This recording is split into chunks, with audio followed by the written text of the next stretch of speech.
Victory for justice or vengeance of power? Split views on the streets of Manila after former Philippines President Joseph Estrada is sentenced to life. We ask, will the ruling mean anything for the poor? This is Inside Story.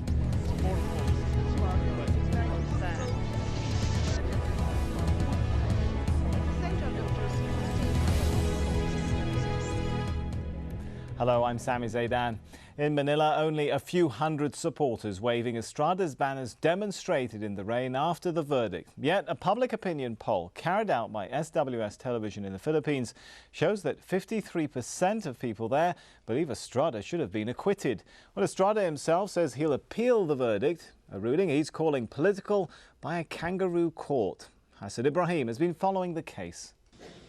After a trial that lasted 6 years, it was over in 15 minutes.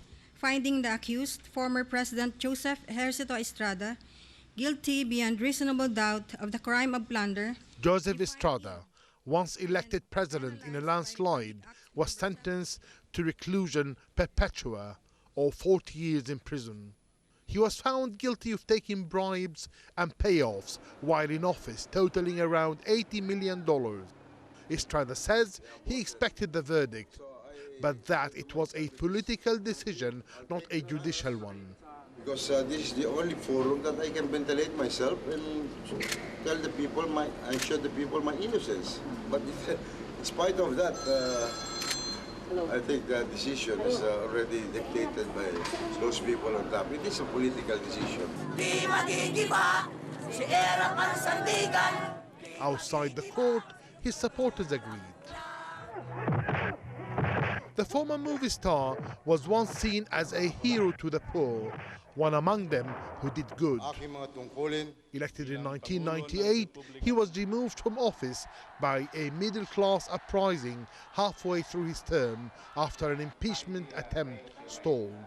After 4 days of protest, Gloria Arroyo, his vice president, took over as president. This conviction is seen by her government as justification for their rule. But over the years, many Filipinos feel let down by the Arroyo administration. Now she is too saddled with accusations of graft and corruption.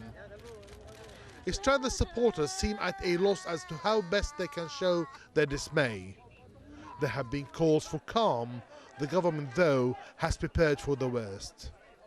Estrada is planning to appeal against the verdict and remains under house arrest.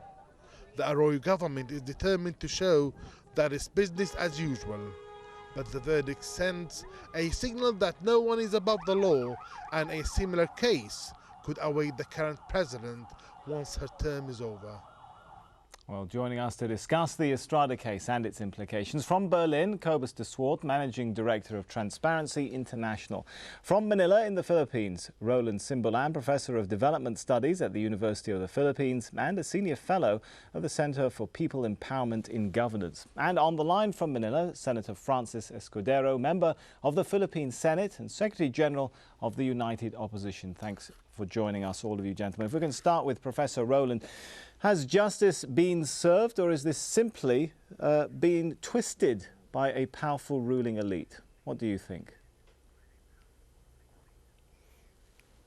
Well, I think that this past 6 years, where we had the marathon trial and where the former president was given all the chances to defend himself with some of the best lawyers and even former Chief Justice of our Supreme Court as his legal counsel, I think he has been rendered due process in this case. And I do not agree to the insinuation that the decision of the Sandigang Bayan was a political one, because in recent years, our courts in the country have actually shown themselves to be exercising judicial independence, such as in the recent case of the Subic rape case, where the judge lower courts really exercised independence from pressure. Our Supreme Court likewise has acted as a counterfoil to the excesses of emergency powers that the president has tried to wield. So I think the former president has been given due process here, and Right. it is about time that in our anti-graft courts we really pinned down a what I might call a big fish. Okay, that's an interesting point you make there. Let's take the point to Senator Francis. It doesn't seem like everybody in the Philippines is convinced that justice has been done. First of all, good afternoon to my fellow guests. Good afternoon, our viewers. Good afternoon. That is correct, Sami. To my mind, the professor mentioned due process in relation to justice. While it may be true that due process is accorded to the former president by way of allowing him to present his side, justice is quite different. Justice is giving every man his due, and not only being given his day in court, but also according the same treatment to other persons as well. So you disagree, sorry to interrupt, but you disagree then with what Professor Roland was saying, that it's time to finally nail down a big fish. Well, a big fish is not only someone who stole big money from the Philippines. It should also pertain to a person who is not automatically or necessarily an enemy of the present administration.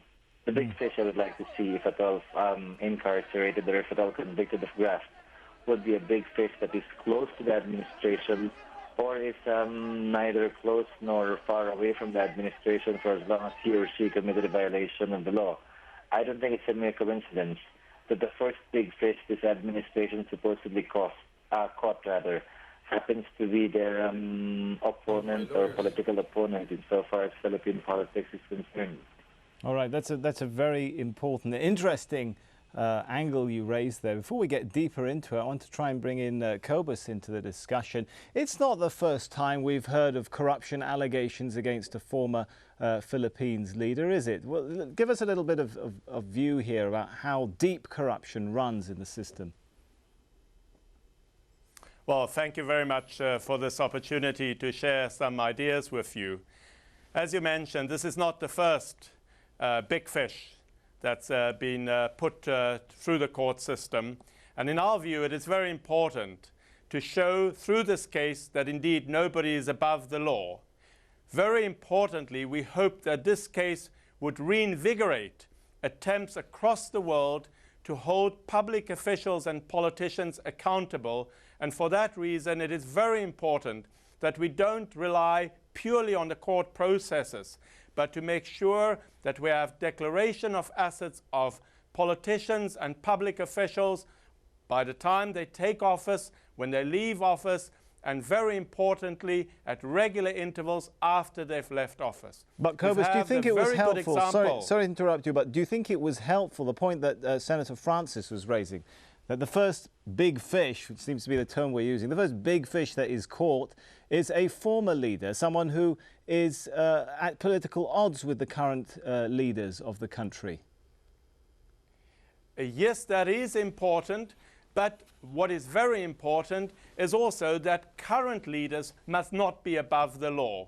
And that's why examples from other parts of the world, in South Africa, for example, when a year or so ago we had a vice president being thrown out of office because of corruption issues, that is equally important. So the prosecution of previous leaders, that is important, so that people and leaders know they cannot get away with it, and after they leave office, their sins and them stealing public money whilst being in office will be prosecuted. But also current leaders must know that they should not have impunity even while in office from stealing public funds. And for this reason, the disclosure of assets is a very important aspect. All right, let's go over to Professor Roland once again in Manila. Will this sentence actually help the people of the Philippines? Will it translate into any tangible benefit for the poor?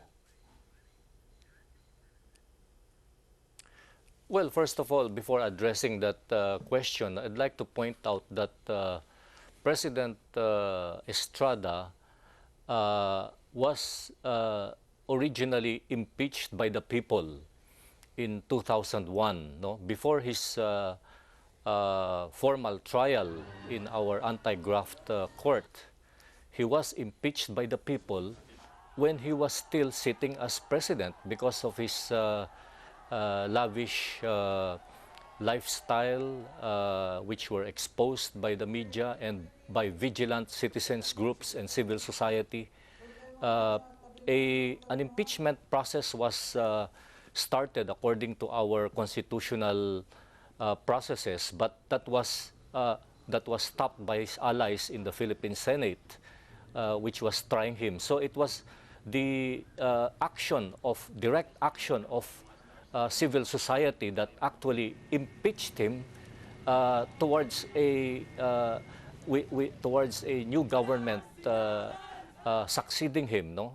And this is the government of President Arroyo. That's why we cannot say that he is now only being impeached because he's now with the opposition, because he was originally impeached by the people in the Philippines who did not could not tolerate anymore the excesses that he showed when he was president. Now, I think that this decision by our anti-graft court, the Sandigang Bayan, should be a lesson, no, for officials regarding their accountability to the people, and that the people now, all the more, especially civil society groups, NGOs and people's organizations, should become even more vigilant in watching and monitoring their public officials, how they use public money, how they deliver basic services to the people. Right. And that's precisely why these officials were elected. No, they were not elected so that they would enjoy the perks of public office.